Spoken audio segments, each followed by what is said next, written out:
Paula with accompaniments, and I have the great accompaniment for your Thanksgiving meal today. This one is a family favorite. Every year I ask my kids, and I don't know why, I know the answers, but I ask them anyway. What is something that I just have to have on the Thanksgiving table that makes it feel like Thanksgiving for you? It was one of my favorites as a kid too.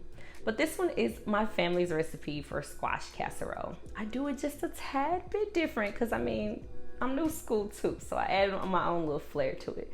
It's got bacon and it's creamy and cheesy and delicious. I think you're gonna like it. And if you do, go ahead and like this video and keep them coming. Let's get into it. Here is everything we need to get started. The ingredients and measurements will be listed in the description box. Here I have 2 tablespoons of butter. Just gonna let this get melted, make sure my pan is nice and hot, and then I'm gonna add in about 2 medium-sized onions that I've diced. Here I'm just gonna let this go for a few minutes, just until it gets nice and soft. I just wanna make sure that this is translucent and that there are no kind of bite in it. Just make sure it's, like I said, very soft before we get it into the casserole. As I'm sweating this down, I want to go ahead and season it because I like to season my foods and casseroles, especially in layers, to make sure that all of the flavors come together. So this is going to cook down a little bit more. And then from here, I'm going to go ahead and take out the onion just so I can cook the squash in the same pan, okay? So I'll get rid of all of this, but I am doing this with a slotted spoon so I can kind of leave a little bit of butter in it. So to the same pan, wasn't much butter left, so I'm adding a little bit more. Hey, a little butter won't hurt. And then I'm gonna add about half of the yellow squash that I got here. Now in all, I ended up having about 4 pounds, but I'm cooking this in layers because I don't wanna crowd my pan and make it mushy, but also not let it cook at the same time, if that makes sense. If I have too much in my pan, either it's all gonna get mushy or it's not gonna get cooked all the way. So like I said, about half of it here, salted again, like I said, because I like to season it in layers. And then again, I am going to let this cook down. Now I do want to cook this down until it's soft, but I don't want it to be too watery, okay? So we gotta watch it. Now you saw I added some pepper. And then I'm just going to keep tossing this around so that the bottom bits can get over to the top. And this is about how I like it. As you can see, it's soft without being too mushy. The integrity of it is still together. It's not coming apart. This is important for this casserole because mushy squash just does not taste good in the casserole. So I'm going to go ahead and pull this out. And then I got the other batch going in there while I'm chopping up my bacon. This is a few pieces here. I like to do them. You can actually go smaller than this on the dice, but this is about the size that I like, where every spoonful gets several pieces of bacon. And then I'm going to reserve this for the top.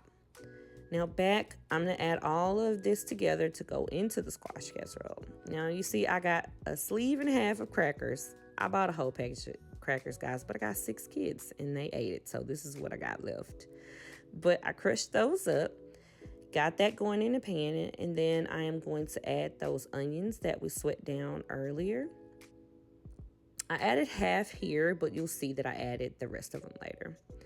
So giving this a toss. And like I said, it's important that we season this up good and mix it up good, okay? Now got that mixed a little bit. I am adding in here some American cheese. Now this is important also for this recipe because inside of the squash casserole, I want it to be creamy.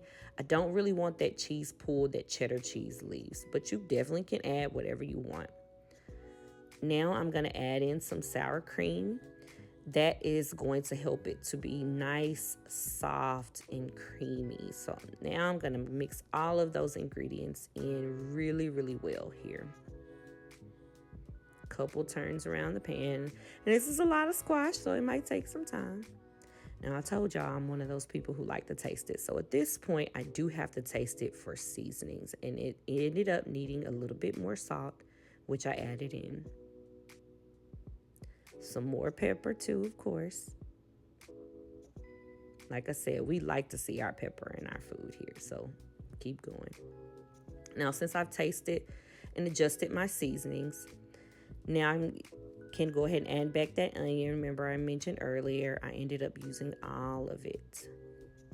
And also, when I add the sour cream in, this is going to cool down the squash, which will help, if you can see the egg there, not curdle. So that's an important step. You don't want to add your egg into the hot food. So I scrambled it up a little bit. I got the egg and added in. Here I did 2 eggs for this size, and you can always cut this recipe in half. Remember, I have 6 kids. I feed a family of 8, so most of my recipes are according. But like I said, you can scale this down and it will be just as delicious. But as you can see here, it is creamy, and this is the consistency that we want to get into the pan. So I have a 9 by 13 buttered dish here. I'm gonna go ahead and get this all in and then smooth it out on the top. Just like that. It's looking good already, my goodness. Let's push it over to the edges. And then we're gonna get ready to get this in the oven. But the last step here is to go ahead and put cheese on top. Now, here is the cheddar cheese. This is the part that I want that cheddar cheese pool, not inside of the casserole. So I'll sprinkle that, and then that bacon that we chopped up earlier, that will go on top too. So it's really no rhyme or reason or no patterns or anything on how we got this on here. We're just gonna kind of lay it on top. I just find any open space and put it in. Some of the pieces were kind of thin, so I ended up folding them over, but it's all a preference. And now we're gonna get this in the oven and cook it until it is nice and crispy on top. The cheese is a little crispy, the bacon is crispy, and oh my goodness, can you see it bubbling at the edges? Take my word for it, this one is so good, but you don't have to. Go home and try the recipe for yourself and then comment and let me know how you like it.